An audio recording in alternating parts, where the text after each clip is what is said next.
Welcome back to Paging Dr. Gupta. This is the podcast where your questions drive the conversation.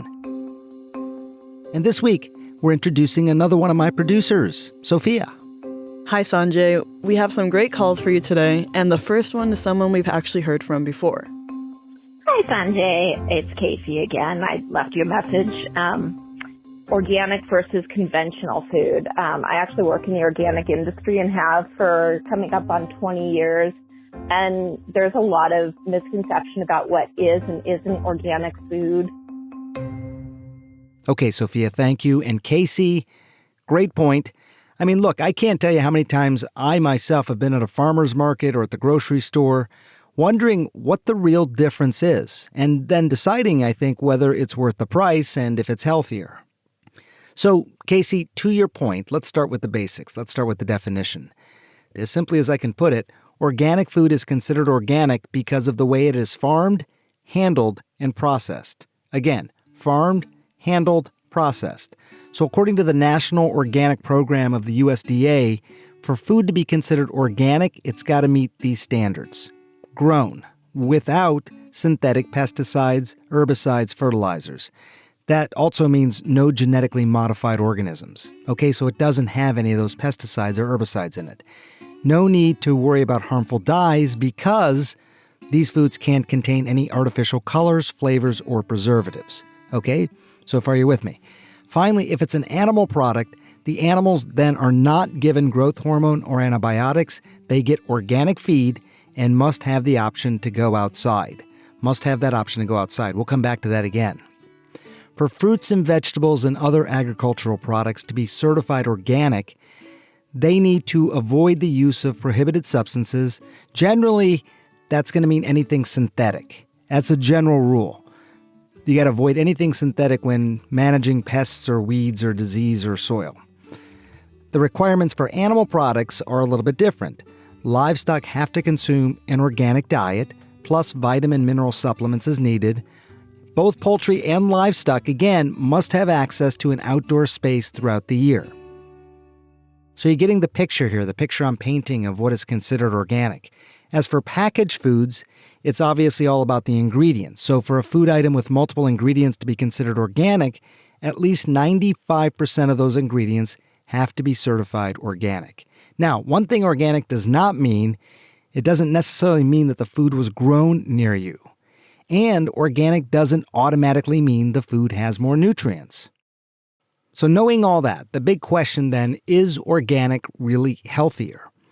Well, really strictly speaking, organic food is not necessarily any more nutritious than conventionally grown food, except in a few instances.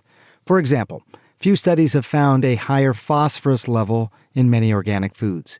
Some studies have found a higher omega-3 fatty acid content in organic milk and chicken.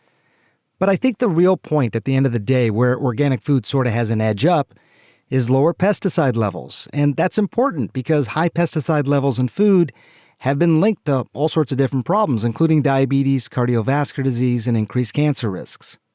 There's also a lower chance of antibiotic-resistant bacteria in meats because they're not using the antibiotics. Look, there's no question that organic food also comes with a higher price tag.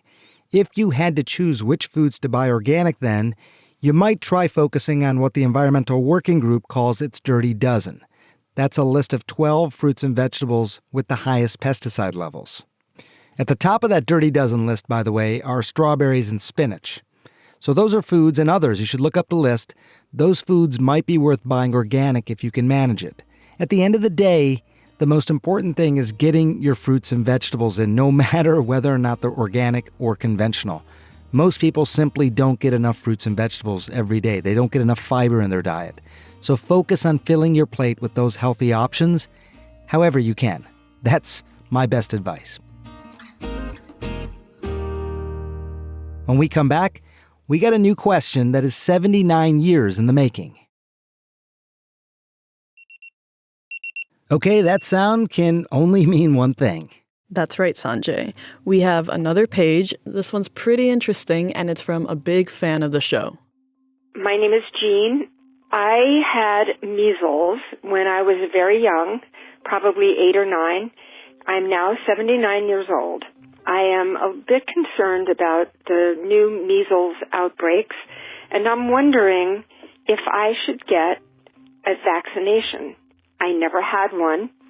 I don't know if I have antibodies still from having the original disease, or does that dissipate? I don't know what to do.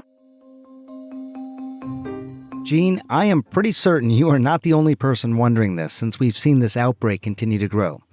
So let me try and break it down this way.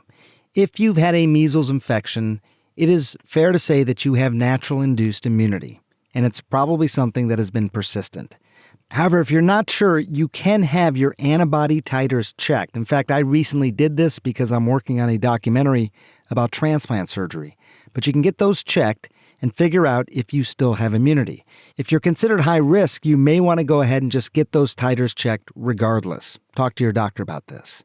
Now, one thing, since we're on the subject of measles, I do want to talk about the role of vitamin A, because there's been some misinformation out there suggesting things like vitamin A and cod liver oil, which is high in vitamin A, could be potential substitutes for the measles vaccine. That is not accurate.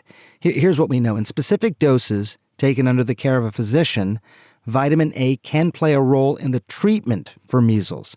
That's why the World Health Organization and the US CDC recommend it in serious cases. Vitamin A is going to be most useful for people who are actually deficient in vitamin A.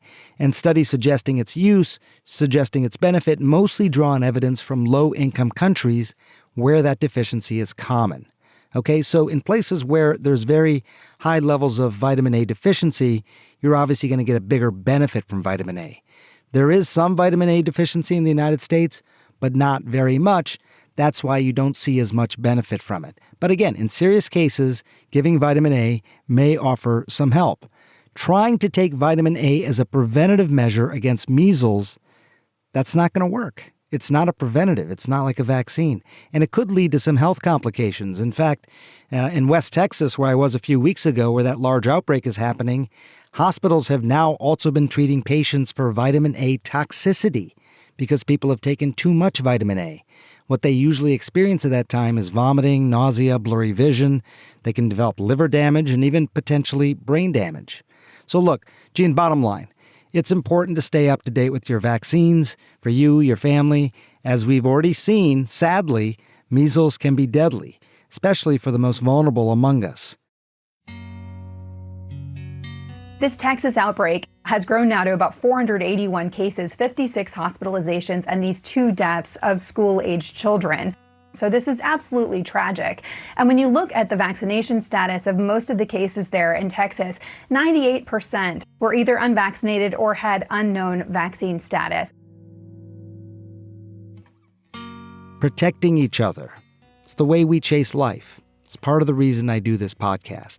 And remember, you can call us too. Leave us a message with your health question, 470-396-0832.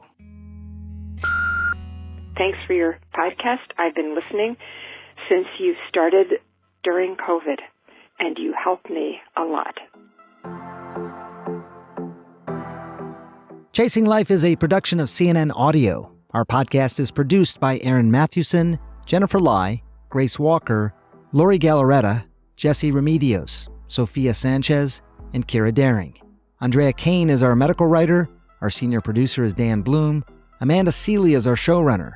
Dan DeZula is our technical director, and the executive producer of CNN Audio is Steve Lichtai.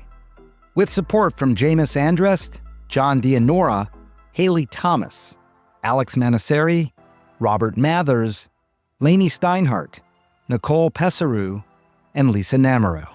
Special thanks to Ben Tinker and Nadia Kanang of CNN Health and Wendy Brundage.